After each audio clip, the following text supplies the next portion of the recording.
देश की संसद में पक्ष और विपक्ष के बीच इस वक्त जुबानी जंग छिड़ी हुई है। अब इस जंग में पूर्व केंद्रीय मंत्री और कांग्रेस नेता अरुण यादव भी शामिल हो गए हैं। अरुण यादव ने अनुराग ठाकुर के बयान पर पलटवार करते हुए कहा कि गांधी परिवार जिसने देश की आज़ादी में अपना योगदान दिया, उस गांधी परिवार पर उनकी जाति को लेकर अनुराग ठाकुर सवाल कर रहे हैं। उन्होंने कहा कि ये वही लोग हैं जो गोडसे से जुड़े हैं। उन्होंने अनुराग ठाकुर पर निशाना साधते हुए कहा कि ये वही लोग हैं, जब देश आज़ाद हो रहा था तो अंग्रेजों के गुलाम बनकर घूम रहे थे। ऐसे लोग कांग्रेस से और राहुल गांधी से जाति पर सवाल कर रहे हैं। अरुण यादव ने कहा कि हम पूछना चाहते हैं कि राहुल गांधी ने जो मुद्दा उठाया कि देश में जातिगत जनगणना होनी चाहिए, जिसकी जितनी संख्या उतनी हिस्सेदारी देश में होना चाहिए, इसको लेकर भाजपा सरकार क्या कर रही है। उन्होंने कहा कि मध्य प्रदेश में 20 साल से भाजपा की सरकार है, लेकिन यहां ओबीसी और एससी एसटी को भी आरक्षण का लाभ नहीं मिल रहा। बता दें कि पूर्व केंद्रीय मंत्री अरुण यादव खंडवा प्रवास पर पहुंचे थे, जहां उन्होंने मीडिया से बातचीत करते हुए ये बातें कहीं। देश की आज़ादी दिलाने वाले गांधी परिवार पर अनुराग ठाकुर जी उनकी जाति का सवाल कर रहे हैं, और ये वही लोग हैं जो गोडसे से जुड़े हुए हैं। ये वही लोग हैं, जब देश आज़ाद हो रहा था तो अंग्रेजों के गुलाम बनकर घूम रहे थे। वो हमसे और कांग्रेस पार्टी और राहुल जी से ये सवाल कर रहे हैं। हम उनसे पूछना चाहते हैं कि राहुल जी ने जो मुद्दा लिया है हाथ में कि देश में जातिगत जनगणना होनी चाहिए, देश में जिसकी जितनी संख्या हो उसकी उतनी हिस्सेदारी देश में होनी चाहिए, उस मुद्दे पर भारतीय जनता पार्टी की प्रदेश की और देश की सरकार क्या कर रही है। मध्य प्रदेश में पिछले 20 सालों से भारतीय जनता पार्टी की सरकार है, लेकिन आज भी ओबीसी के लोगों को आरक्षण नहीं मिलता है। खबर मध्य प्रदेश के बैतूल से है, जहां आगामी 5 अगस्त को प्रदेश के मुख्यमंत्री मोहन यादव का बैतूल दौरा होने जा रहा है, जहां भैंसदेही में आम सभा को संबोधित करेंगे। आपको बता दें कि बैतूल के भैंसदेही में 9 अगस्त को विश्व आदिवासी दिवस पर मुख्यमंत्री के होने वाले कार्यक्रम में बड़ा फेरबदल किया गया है। पहले मुख्यमंत्री का कार्यक्रम 9 अगस्त को भैंसदेही में तय हुआ था, लेकिन उसमें अब परिवर्तन किया गया है। एसडीएम शैलेंद्र हनोतिया के अनुसार अब मुख्यमंत्री मोहन यादव का 5 अगस्त को भैंसदेही में आगमन हो सकता है, जिसको लेकर भैंसदेही पहुंचे बैतूल कलेक्टर नरेंद्र कुमार सूर्यवंशी, एसपी निश्चल झारिया, नगर पालिका अध्यक्ष मनीष सोलंकी सहित अन्य अधिकारियों ने कार्यक्रम स्थल सहित हेलीपैड स्थल का निरीक्षण किया। भ्रमण की यहाँ सूचना प्राप्त हुई, जिसकी व्यवस्था के लिए मैं एसपी साहब, नगर पालिका के उपाध्यक्ष जी और एसडीएम और सारा पुलिस विभाग सभी लोग उपस्थित थे। उसी कार्यक्रम में हम यहाँ आए थे आज, और अब देखते हैं माननीय मुख्यमंत्री का जो भी कार्यक्रम बनेगा उससे हम आपको अवगत कराएंगे। देखिए, आज ये है भैंसदेही का जो कन्या उच्चतर माध्यमिक विद्यालय का परिसर है, ये सबसे सूटेबल परिसर हमें नज़र आया है। तो जो भी भविष्य में कार्यक्रम डिजाइन होगा या जो भी कार्य निर्देश आएंगे तो हम अकॉर्डिंगली कार्रवाई करेंगे। मध्य प्रदेश के खरगोन में 3 मासूम बच्चे तालाब में डूब गए, जिसमें 2 मासूम चचेरी बहनों की मौत हो गई और एक 13 वर्षीय बच्चों को ग्रामीणों ने बचा लिया। दरअसल 3 बच्चे मवेशी चराने बढ़िया गांव के तालाब के किनारे पहुंचे थे। तभी नहाने के दौरान कुंडिया तालाब में गहरे पानी में चले जाने से देर शाम यह हादसा हो गया। सूचना मिलने पर मौके पर पहुंची बलकवाड़ा पुलिस ने ग्रामीणों की मदद से शव को बाहर निकाला। बच्चे इधर मवेशी चराने आए थे तालाब के पास में, तो तीनों नहाने के लिए तालाब में उतरे, जो पानी में डूबने लगे। एक बच्चा बच के बाहर निकल आया, 2 बच्चे पानी में डूब गए। करीबन 10 से 11 साल की उम्र है इनकी, और अभी सबों को बाहर निकाला है। मामला ये था, बच्चे यहाँ पे जानवर चराने आए थे तो नहाने लग गए थे तालाब में, जिसमें से एक बच गया, 3 डूबे थे, एक बच गया, 2 शांत हो गए। क्या लड़कियां लड़के कौन है? 2 लड़की हैं, दोनों लड़की 11-11 साल की हैं काका बाबा के बच्चे हैं और लड़का एक लड़की का भाई था, वो 13 साल का था। शिवपुरी पुलिस अधीक्षक द्वारा चलाए जा रहे अवैध मादक पदार्थों के खिलाफ कार्रवाई करने के निर्देशन में देहात थाना प्रभारी जितेंद्र सिंह और उनकी टीम के द्वारा मुखबिर की सूचना पर कृष्णा होटल के पास एबी रोड शिवपुरी से आरोपी सुमित गौड़ और दयाराम परमार के कब्जे से एक ट्रक में बूचड़खाना ले जा रहे गौवंश जिसमें 5 बैल, 5 बछड़ा, 2 सांड सहित करीबन 10 लीटर हाथ भट्टी की बनी जहरीली शराब जिसकी कुल कीमत 16,60,000 रुपये को आरोपियों के साथ जब्त करते हुए गिरफ्तार किया गया है। एक ऐसा ट्रक जो कि अवैध तरीके से गौवंश को भरकर लेके जा रहा है, तो उसी सूचना पर से पुलिस टीम रवाना करके और हमने उस ऐसे ट्रक को कृष्णा होटल के पास से उसको पकड़ा था और उसमें हमने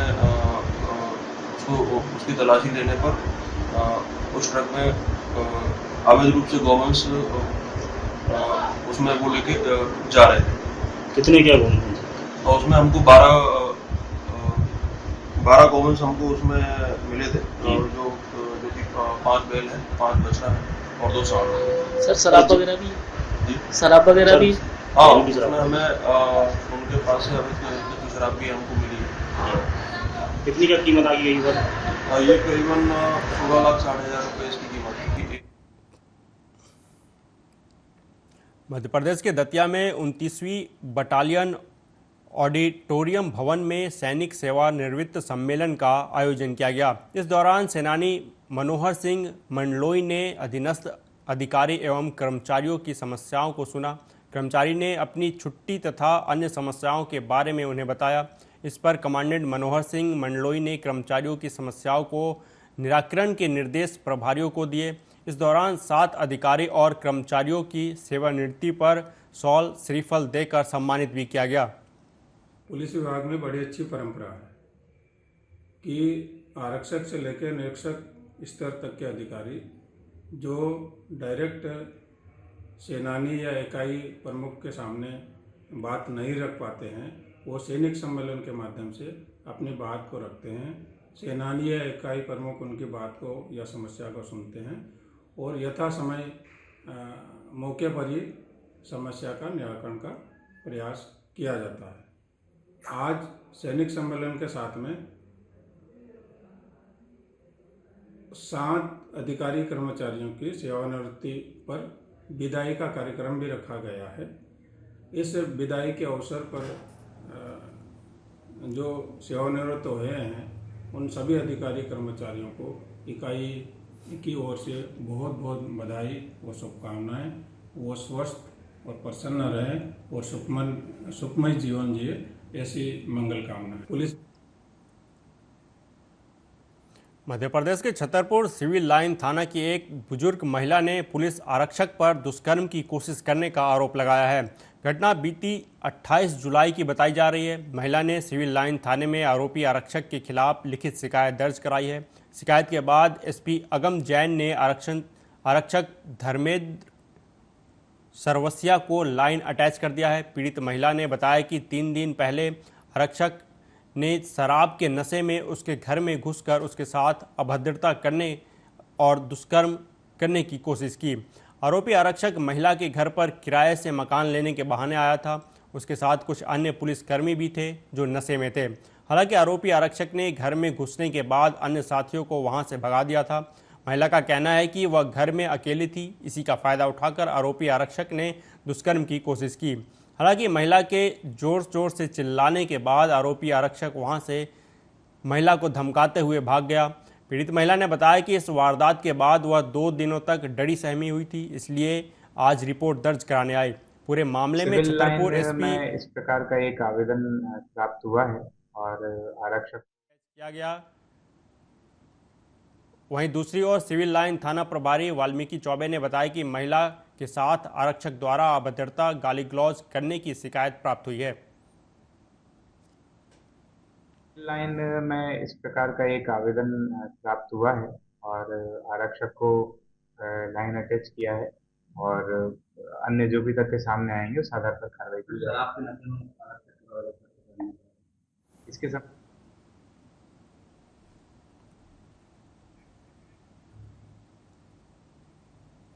मध्य प्रदेश के पूर्व गृह मंत्री और खुरई विधायक भूपेंद्र सिंह ने अधिकारियों के साथ मिलकर नरोदा गांव पहुंचकर बाढ़ से हुई तबाही का निरीक्षण किया। उन्होंने गांव में हुए नुकसान का 3 दिन के भीतर सर्वे करते हुए पीड़ितों को राहत प्रदान करने के निर्देश दिए। साथ ही उन्होंने सुमरेरी रेलवे अंडरपास का भी निरीक्षण किया, जहां अंडरपास में पानी भरने से लोग परेशान हो रहे थे। दरअसल बीते दिनों भारी बारिश के कारण नरोदा गाँव के पास बहने वाली नरेन नदी ने गांव को चपेट में ले लिया था, जिससे आई बाढ़ में नरोदा गांव के दर्जनों घरों में पानी भर गया था। जिसको देखते हुए पूर्व मंत्री भूपेंद्र सिंह ने नरोदा गांव पहुंचकर घरों की स्थिति का जायजा लिया। साथ ही गांव की पुलिया और आसपास के एरिया में पानी से हुए नुकसान का भी जायजा लिया। उन्होंने सभी से बात कर उनकी परेशानियां सुनी। साथ ही जल भराव से बंद हुए समरेरी रेलवे अंडरपास का प्रशासनिक अधिकारियों के साथ निरीक्षण किया। यहाँ एकत्रित हुए कई गांवों के लोगों से उन्होंने चर्चा की। मौके से ही रेलवे के अधिकारियों को समस्या की गंभीरता से अवगत कराते हुए समस्या के अस्थायी निराकरण के लिए कहा।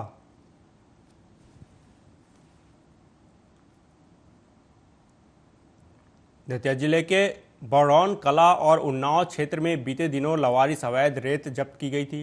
2500 ट्रैक्टर ट्रॉली रेत का भंडारण विभाग के पास जमा है। राज्य शासन के निर्देशानुसार इस राजसात रेत को कलेक्टर संदीप माकिन ने इस जमा रेत को ठेकेदार के सुपुर्द करने के निर्देश जारी किए हैं। यदि ठेकेदार रॉयल्टी जमा कर देता है तब उसे यह रेत दिया जाएगा। इसके अलावा उन्नाव क्षेत्र में भी 800 घन मीटर रेत के राजसात की कार्रवाई की गई थी। इसे भी नियमानुसार रॉयल्टी जमा कराकर ठेकेदारों को सुपुर्द किया जा रहा है। वहीं खनिज विभाग का दावा है कि जिले में फिलहाल कहीं भी रेत का अवैध उत्खनन नहीं हो रहा है। इस बारे में सतत रूप से शिकायतों की जांच की जा रही है और कहीं भी नदियों में उत्खनन पूर्ण रूप से बंद है, कहीं उत्खनन नहीं पाया गया। अभी जो वर्तमान में रेत का जो परिवहन किया जा रहा है, ये जो लावारिस जब्त स्टॉक किए गए थे उनको शासन के निर्देशानुसार अन्य कलेक्टर महोदय द्वारा राजसात करके और नियमानुसार रॉयल्टी जमा कराकर ठेकेदार को प्रदत्त किए गए हैं। और वर्तमान में जो हमारा करीब 2500 ट्राली जो रेत का स्टॉक था बड़ौन कला में, वहाँ से ट्रैक्टर संचालित हैं एवं करीब 800 घन मीटर यहाँ उन्नाव में जो रेत जब्त की गई थी उन्हीं से रेत लाई जा रही है। अन्यथा और कहीं नदी से उत्खनन नहीं पाया गया, ना ही कोई उत्खनन किया जा रहा है।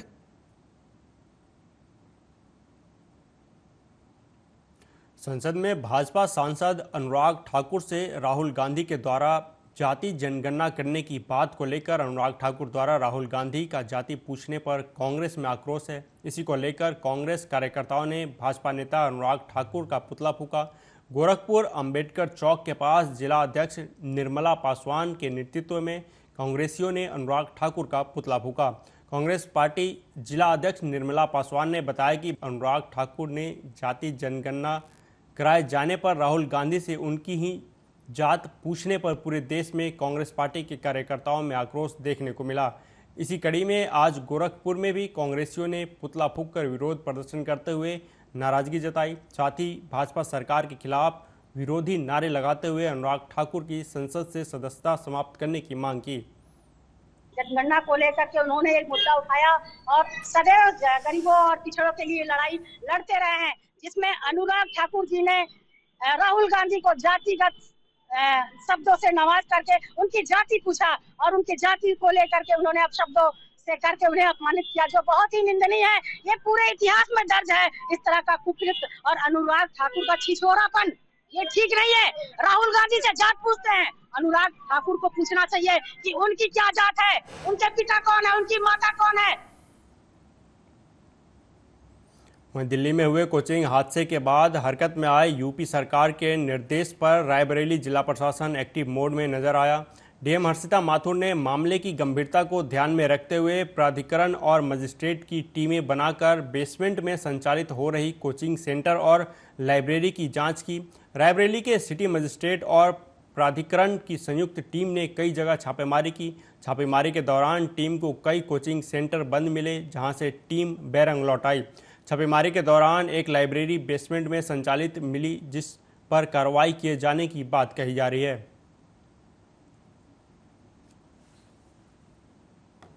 ये निर्देश हम लोगों को प्राप्त हो गए हैं और इसके क्रम में पूरे समस्त जनपद में विकास प्राधिकरण के माध्यम से और शहरी क्षेत्र में सिटी मजिस्ट्रेट और हमारे लोकल एसडीएम्स के माध्यम से इन सभी चीज़ों को चेक कराया जा रहा है कि जहाँ पर भी जो बेसमेंट बने हुए हैं उनका उपयोग वास्तविक रूप में सही जो मानदंड है उनके अनुसार हो रहा है या नहीं हो रहा है, और जहाँ उसके विपरीत हो रहा है वहाँ पर हम लोग कठोर कार्रवाई करें। उसके लिए सिटी मजिस्ट्रेट और प्राधिकरण दोनों के माध्यम से जांच दल गठित करके इस पर कार्रवाई शुरू की।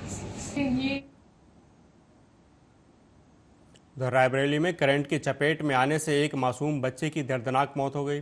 पंखे का प्लग लगाते समय 12 साल का मासूम गुड्डू करंट की चपेट में आ गया।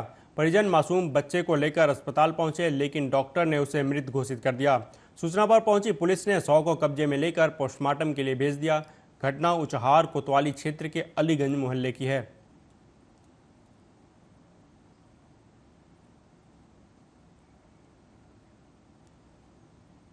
बिहार के गोपालगंज में भारतीय कम्युनिस्ट पार्टी माले के नेताओं ने फिर एक बार गंडक विभाग के अधिकारियों को चेतावनी दी है।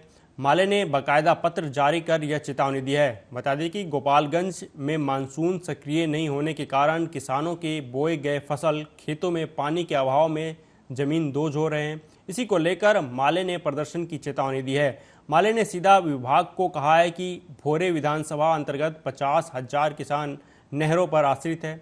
धान का पौधा लगाए 2 महीने से ऊपर हो गए, लेकिन अब तक विभाग के द्वारा नहरों में पानी नहीं छोड़ा गया। इसको लेकर माले ने कड़ा विरोध जताते हुए 8 अगस्त को भोरे गंडक विभाग कार्यालय के सामने प्रदर्शन की चेतावनी दी है। माले नेता सुभाष पटेल ने साफ कहा कि पहले गंडक विभाग के अधिकारी रात में भी टॉर्च जलाकर खेत में पानी पहुंचाने का काम करते थे, लेकिन आज सुशासन सरकार में अधिकारी सिर्फ दफ्तर में बैठकर कुर्सी तोड़ते हैं। देखिए, गंडक नहर का तो एक तरह से कहेगा कि पूरा भोरे में अगर हम लोग कहें तो नहरों का जाल है। ये मुख्य नहर है। इस नहर से बड़े पैमाने पर पानी भी निकला हुआ है और कहीं पानी नहीं है। तो हमको लगता है कि पूरे भोरे भर के कहेगा कि उधर केवल छोड़ दीजिए बनकटा के क्षेत्र में और सुकुल डूमर वाला रेंज में छोड़ दीजिए, तो पूरा भोरे सूखा से प्रभावित है और पूरे भोरे के किसान प्रभावित है। हमको लगता है कि 50,000 से ऊपर परिवार तो निश्चित रूप से इससे प्रभावित होगा और वो मैंने लाखों एकड़ ज़मीन पूरा भोरे में सूख रहा है। धान का बिचड़ा सूख रहा है। किसान एकदम माथा खेत में जाकर के बैठ करके ठनका रहे हैं, माथा पीट रहे हैं कि अगला हम लोग को जब फसल नहीं होगा तो हमारे बाल बच्चा कैसे जिंदा रहेंगे, क्या खाएंगे, हम पशुओं को चारा भी कहाँ से लाएंगे। और इस रूप में किसान चिंतित हैं बड़े पैमाने पर। इसलिए सबसे ज़रूरी है फसल को बचाना। यहाँ ट्यूबवेल भी बहुत सारे हैं, वो भी बंद है, ट्यूबवेल भी चालू नहीं है। पिछले साल ट्यूबवेल के लिए भी हम लोगों ने आंदोलन किया था। और अब बात बिहार के उन शिक्षकों की जिन्होंने सक्षमता परीक्षा 1 में सफलता हासिल की थी और लंबे समय से काउंसलिंग के इंतजार में थे। जी हां, आज से उनका इंतजार खत्म हो गया है और शिक्षा विभाग ने औरंगाबाद जिले के DRCC भवन में इन शिक्षकों के काउंसलिंग की व्यवस्था की है। 1.5 घंटे के 5 शेड्यूल में काउंसलिंग निर्धारित है और उसी अनुसार संबंधित शिक्षक यहां पहुंच भी रहे हैं। इसी को लेकर शिक्षक काफ़ी उत्साहित है, क्योंकि विशिष्ट शिक्षक के साथ साथ उन्हें राज्यकर्मी जो बनना है। गौरतलब है कि सभी शिक्षकों के शैक्षणिक प्रमाण पत्रों, अंक पत्रों के सत्यापन के साथ साथ ऑनलाइन बायोमेट्रिक्स थंब इम्प्रेशन भी किया जा रहा है, ताकि कोई गड़बड़ी ना हो सके। सर, DRCC ऑफिस में हम लोग अपना सक्षमता एग्जाम पास करके वेरिफिकेशन कर रहे हैं, डॉक्यूमेंट वेरिफिकेशन। या काउंसलिंग के बाद हम लोग का स्कूल नया अलॉट होगा, उसके बाद हम लोग राज्यकर्मी के लेवल में आ जाएंगे। जो राज्य सरकार की जो नीति है उस नीति के हिसाब से हम लोग को सारी सुविधा सरकार उपलब्ध कराएगी। कैसा लग रहा है? बहुत अच्छा लग रहा है। आने वाले समय में बहुत जल्द हम लोग राज्यकर्मी हो जाएंगे, इसलिए अच्छा तो लगेगा, स्वाभाविक है। अब खबर पंजाब के भटिंडा से, जहां सुबह से ही भटिंडा में हो रही लगातार बारिश ने जहां लोगों को पिछले कई दिनों से पड़ रही गर्मी से राहत दी, वहीं बारिश कई इलाकों में आफत बनकर आई। भटिंडा शहर के निचले इलाकों में कई फीट पानी जमा हो गए, जिसके कारण राहगीरों और आम लोगों को बड़ी समस्याओं का सामना करना पड़ा। भटिंडा के माल रोड, अमरीक सिंह रोड, सिरकी बाजार और पावर हाउस रोड, मानसा रोड अंडर ब्रिज में बरसात का पानी जमा हो गया। वहीं इस जमा हुए पानी ने नगर निगम के दावों की पोल खोल कर रख दी, क्योंकि पिछले दिनों नगर निगम के अधिकारियों ने दावा किया था कि भटिंडा में बरसात के पानी की निकासी को लेकर प्रबंध मुकम्मल कर लिए गए हैं। वहीं सुबह से हो रही बारिश के कारण भटिंडा की प्रजापति कॉलोनी में एक मकान की छत गिर गई। गनीमत यह रही कि जब मकान की छत गिरी तो मकान में कोई मौजूद नहीं था, जिससे किसी तरह की जनहानि नहीं हुई।